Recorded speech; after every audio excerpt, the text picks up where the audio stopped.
이번에는 이제 공통화 기능에 대해서 설명을 드릴 건데, 템플릿 기능과 UI 템플릿이라고 하는 기능, 그 다음에 default.js 파일에 대해서 설명을 드리도록 할게요. 계속해서 이 문서 보면서 설명을 드리면, 이제 공통화 기능이라고 해서 템플릿 기능과 UI 템플릿 기능 두 가지를 제공을 하고 있어요. 우선 템플릿 기능 같은 경우에는 설명에 작성되어 있는 것처럼 보여드리면은 이제 엑스빌더 6 UI 프로젝트에 보시면은 아까 새롭게 생성을 했을 때 템플릿이라고 하는 폴더도 같이 생성된 거 보실 수 있었죠. 이제 그 폴더에다가 엑스빌더 6 파일을 생성을 하게 되면은 우리가 소스 경로에서 우클릭해서 새롭게 파일을 생성할 때 템플릿 폴더에다가 작성해 놨던 파일 그대로 똑같이 생성을 하실 수가 있어요. 이 기능이 이제 템플릿 폴더에 대한 화면 템플릿 기능이다라고 기억을 해주시면 돼요. 우선 예제로 작성되어져 있던 Publish UI라고 하는 이 UI 프로젝트에 보시면은 소스 경로 바로 밑에 템플릿이라고 하는 폴더가 있어요. 제가 기본적으로 두 가지 템플릿을 생성을 미리 해놨어요. 그리드 언더바 수정, 그다음에 뭐 그리드랑 폼이랑 같이 있는 CLS 파일. 이렇게 두 가지 화면 템플릿을 사전에 등록을 해놨고, 이제 소스 경로에서 우클릭을 해서 새롭게 엑스빌더 6 파일을 생성한다라고 했을 때, 뭐 파일 이름 대충 일단 짓고 넥스트 버튼을 클릭했을 때 템플릿에 기본적으로 두 가지가 있었는데 보시는 것처럼 그리드 언더바 수정과 그리드 폼 하면 이렇게 두 개가 똑같이 있는 거 확인하실 수 있죠. 그래서 이 템플릿 폴더에다가 파일을 등록을 해놓게 되면 우리가 소스 경로에서 새롭게 파일 만들 때 똑같은 파일을 이제 똑같은 작업 계속할 필요 없이 한 번만 여기다가 작업을 하면은 똑같이 마치 복사 붙여넣기 한 것처럼 바로 생성할 수 있는 기능이 템플릿 기능이다라고 기억을 해주시면 돼요. 그래서 저는 첫 번째 그리드 언더바 수정이라고 되어 있는 이 파일을 선택하고 피니시 버튼을 클릭해 볼게요. 그러면 지금 템플릿 폴더 밑에 있던 그리드 언더바 수정 이 파일과 똑같은 파일이 이 소스 경로에 생성된 것을 확인을 하실 수가 있죠. 여기에서 작업하실 때는 뭐 조회 조건 영역에 이 라벨 값들을 변경한다거나 또는 조회 조건에 뭐 컴포넌트 변경한다거나 그리드에 데이터셋을 새롭게 생성한다거나 이런 작업만 해주시면 되고 나머지 뭐 여기 첫 번째 루트 컨테이너의 레이아웃부터 변경하는 작업을 안 해도 스킵해도 된다라는 거 기억해 주시면 되겠죠. 그래서 화면 템플릿 같은 경우에는 주로 이제 비슷한 화면 패턴이 있을 때 여기다가 등록을 하고 빠르게 개발하기 위해서 제공하고 있는 기능이다라고 기억을 해주시면 돼요. 화면 만드는데 시간을 단축시킬 수 있겠죠. 그리고 두 번째로는 UI 템플릿이라고 하는 템플릿도 있어요. 이 UI 템플릿 같은 경우에는 똑같이 퍼블리시 UI 프로젝트에서 제가 생성해 놓은 UI 템플릿이 있는데 팔레트 뷰에 보시게 되면은 도구 모음 상자에 템플릿 UGC 폴더 밑에 UGC라고 되어 있는 부분 밑에 템플릿이라고 되어 있는 부분이 있죠. 제가 그냥 새로운 빈 화면을 하나 만들고 보여드리도록 할게요. 새로운 그냥 빈 화면 하나 만들고 UI 템플릿으로 제가 등록해놨던 이 템플릿 도구 모음 상자에 있는 이 항목들을 선택해서 배치를 한번 해볼게요. 그러면 마치 컨트롤 배치하듯이 배치가 되는 거 확인하실 수가 있죠.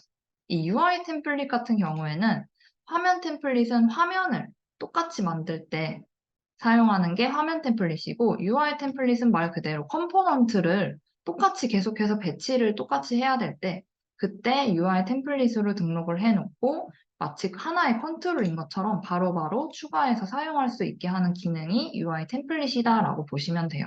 그래서 여기에서도 만약에 이제 화면 템플릿을 사용하지 않고 또는 화면 템플릿을 사용했는데 이 조회 조건 영역을 UI 템플릿에서 사용한 걸로 교체해야 된다라고 했을 때 여기에서 이 템플릿 폴더, 이 템플릿 도구 모음 상자 밑에 있는 뭐 조회 항목이라고 하는 게 맞겠죠. 컨트롤까지는 아니니까 뭐 컨트롤이긴 하지만 우리가 직접 그냥 템플릿처럼 해놓은 영역이기 때문에 그냥 이 항목 클릭하셔가지고 배치를 하시게 되면은 바로바로 쉽게 이렇게 컨트롤 배치하실 수가 있어요. 똑같이 이렇게 배치를 하려면은 또 그룹 추가하고 폼 레이아웃으로 변경하고 또 각각의 컴포넌트 다 하나하나씩 다 배치를 해야겠죠. 그럼 시간이 너무 오래 걸리니까 UI 템플릿으로 등록해 놓고 바로바로 컨트롤처럼 추가해서 사용할 수 있다라고 보시면 돼요. 그러면 UI 템플릿으로 등록하는 방법을 설명을 드리도록 할게요. 예를 들어서 그룹을 하나 추가를 하고 이 그룹을 폼으로 한번 바꿔볼게요. 2열 1행으로 바꾸고 뭐 여백과 간격도 주고 도액을 조금 바꿔볼게요.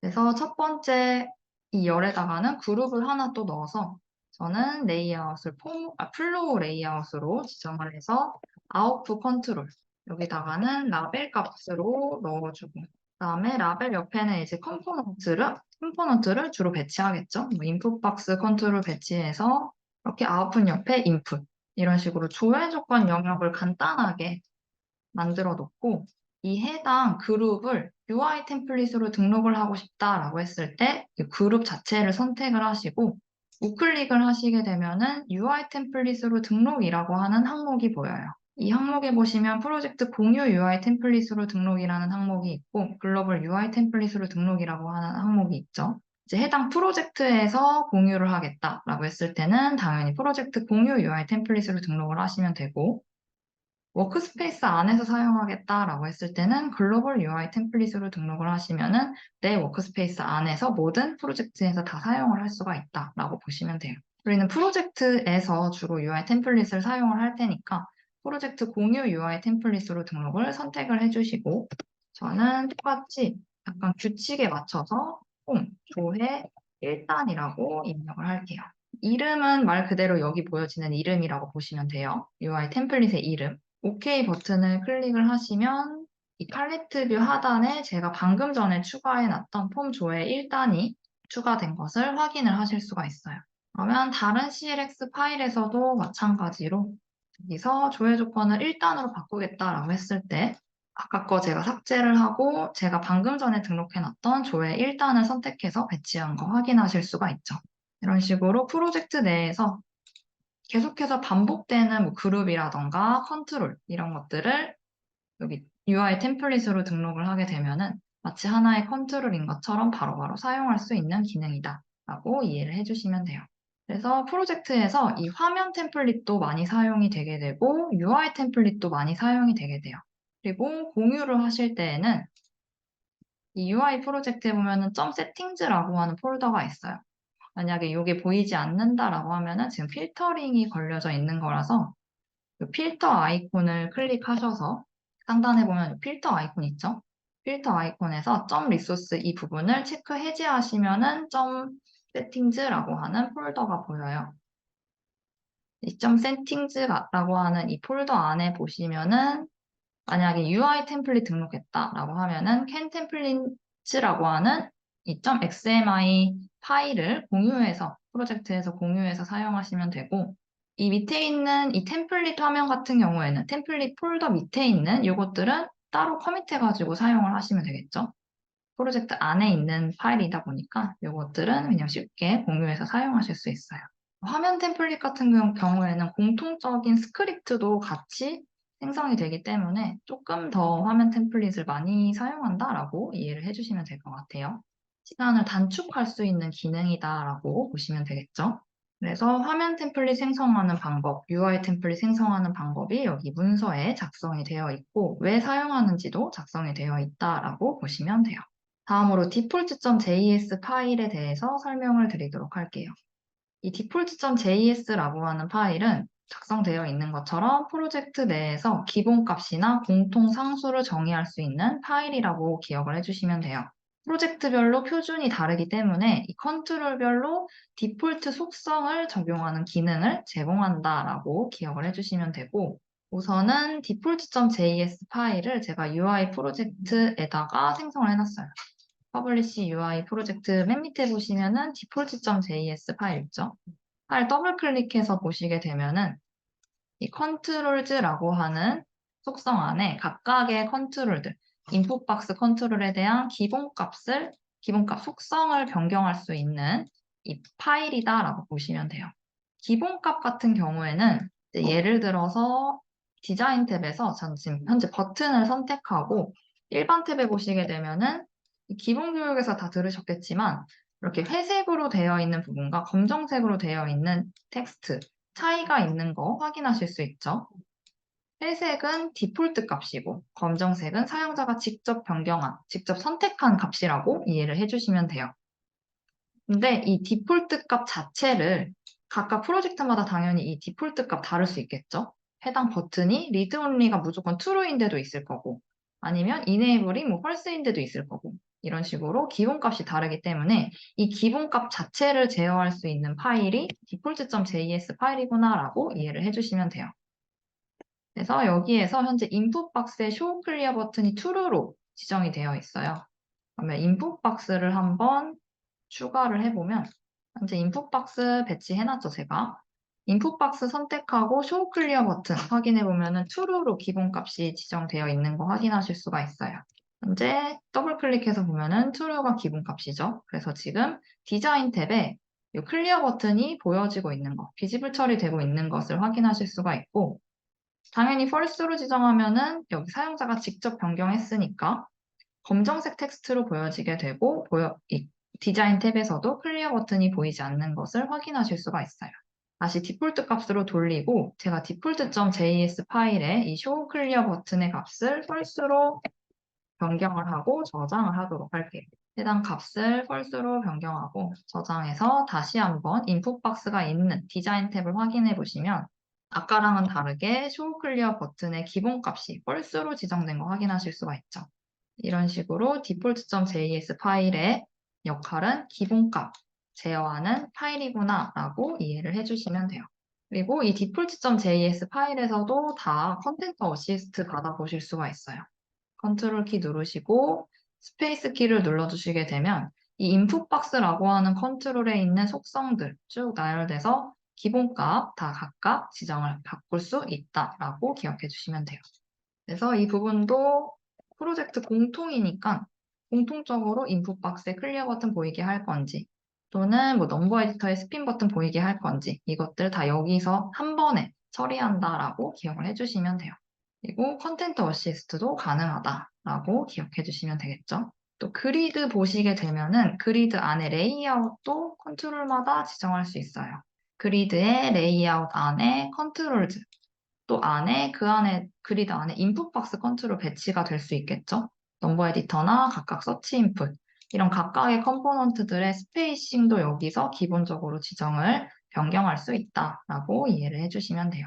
그리고 이것들을 바로바로 이 CLS 파일에 적용을 하기 위해서는 해당 UI 프로젝트에서 우클릭하셔서 프로퍼티즈를 보시게 되면은 엑스빌더 6라고 하는 항목에 프로젝트 표준 보시면은 여기에 프로젝트 전용 설정 구성이 체크가 되어 있으면서 이 파일과 매핑이 되어 있는 것을 확인하실 수가 있어요. 해당 UI 프로젝트의 프로젝트 표준에 보시면은 이 default.js 파일이 제가 생성해 놓은 파일과 매핑되어 있는 거 확인하실 수가 있죠. 그래서 여기가 매핑이 이렇게 잘 되어 있으면 디자인 탭에서 아까 보여드린 것처럼 제가 값을 변경하고 저장했을 때 바로바로 변경되는 것을 확인하실 수가 있어요. 이 기본값이 변경됐을 때 이 스튜디오에 있는 디자인 탭에서 바로바로 값이 변경되는 거 바로 확인할 수 있다라고 이해를 해주시면 돼요. 그리고 또 프로젝트 표준에 보시게 되면 ID 정책이라고 해가지고 컨트롤의 ID, 적조 생성하게 할 건지도 여기에서 지정하실 수가 있고 그리고 우리가 생성해놨던 앞에서 UI 템플릿 생성했었죠. 그거에 대한 뭐 삭제를 한다거나 편집을 한다거나 하는 것들 여기 프로젝트 표준 밑에 있는 UI 템플릿에서 변경하실 수 있어요. 그리고 다국어 데이터베이스 같은 경우에는 이제 language.json 파일 사용할 때 DB에서 바로 값을 가지고 오겠다라고 하면은 이 다국어 데이터베이스에 DB 드라이버 연결하셔가지고 쿼리 셀렉터 여기 쿼리에다가 셀렉트 문 작성하셔가지고 값을 가지고 올 수 있는 기능도 제공을 하고 있고 그 다음에 이제 스크린 크기 같은 경우에는 여기서도 또 변경하실 수가 있어요. 추가하실 수 있겠죠? 프로젝트마다.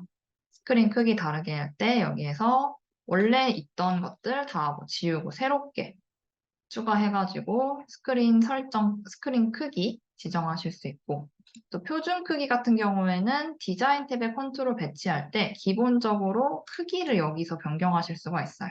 버튼 같은 경우에는 뭐 52가 아니라 100픽셀로 너비를 지정하겠다 하고 어플라이를 하고 다시 한번 디자인 탭에다가 버튼을 배치하면은 똑같이 100에 30으로 위드스랑 헤이트가 지정된 거 확인하실 수가 있죠. 그래서 이런 식으로 UI 프로젝트의 프로퍼티즈에서 엑스빌더 6 이 항목에서 프로젝트에 대한 표준들 지정할 수 있다라고 기억해 주시면 돼요. 그래서 그 부분에 대해서 여기 문서가 잘 작성이 되어 있다라고 보시면 돼요. 컨트롤의 프로퍼티즈 뷰에서 값이 디폴트, 회색으로 되어 있는 값에만 적용이 된다라는 거 반드시 기억해 주시면 돼요. 다음에 10번에 있는 스타일링 지침 같은 경우에는 요약해서 말씀드리면은 아까 레이아웃 말씀드렸던 것처럼 CSS로 위드스나 컨트롤에 위드스나 헤이트 지정하면 안 되고 이 레이아웃에 맞춰서 스크립트 탭에서 스크립트로 컨트롤의 크기나 배치를 변경해야 된다라고 말씀을 드렸고 5번에 보시면은 이 라디오 버튼의 간격들 또는 뭐 체크박스에 또 간격들 지정하는 속성들이 있었죠. 아까 2교시에서 설명드렸던 내용과 동일하게 뭐 아이콘의 정렬을 다르게 한다거나 아니면은 스페이싱을 다르게 한다라고 하는 거는 다 여기 속성을 아이템 스페이싱 이런 속성들을 다 제공하고 있기 때문에 속성에서 값을 변경하셔야지만 되지 퍼블리싱 CSS로 제어를 하면 안 된다라는 것도 기억을 해주시면 돼요. 되도록 속성에 있는 것들로 제어를 해주는 게 좋다라고 기억해 주시면 되겠죠. 그리고 간단하게 웹 접근성을 준수해야 되는 프로젝트들이 많아지고 있어서 웹 접근성 준수할 때 어떻게 해야 되는지 간단하게 설명드리고 넘어가도록 할게요. 우선 폼 레이아웃에서 사용할 수 있는 기능 중에 하나는 아웃라인 뷰에서 폼 레이아웃을 보시게 되면은 이렇게 그룹 배치했을 때 제가 아웃라인 뷰에 정렬 순서 확인할 수 있다라고 설명드렸죠. 만약에 버튼 컨트롤을 먼저 배치를 했다라고 했을 때 이 그룹을 배치를 하고 두 번째 열에 있는 조회 버튼을 먼저 배치를 하고 첫 번째 열에 있는 그룹을 나중에 배치했다라고 하면은 아웃라인 뷰 보시는 것처럼 배치 순서가 이렇게 되겠죠. 버튼을 먼저 배치를 했고 그 다음에 그룹을 배치했으니까 첫 번째가 버튼이고 두 번째가 그룹이 되겠죠. 그러면은 만약에 해당 이 GRP10이라고 하는 그룹에 포커스가 갔을 때 가장 먼저 포커스를 받는 거는 제일 첫 번째 배치되어 있는 버튼이 먼저 포커스를 받게 되겠죠. 그 다음에 이제 인풋 박스 컨트롤로 탭 이동이 되게 되겠죠. 근데 이렇게 되면은 웹 접근성 준수한 게 아니에요.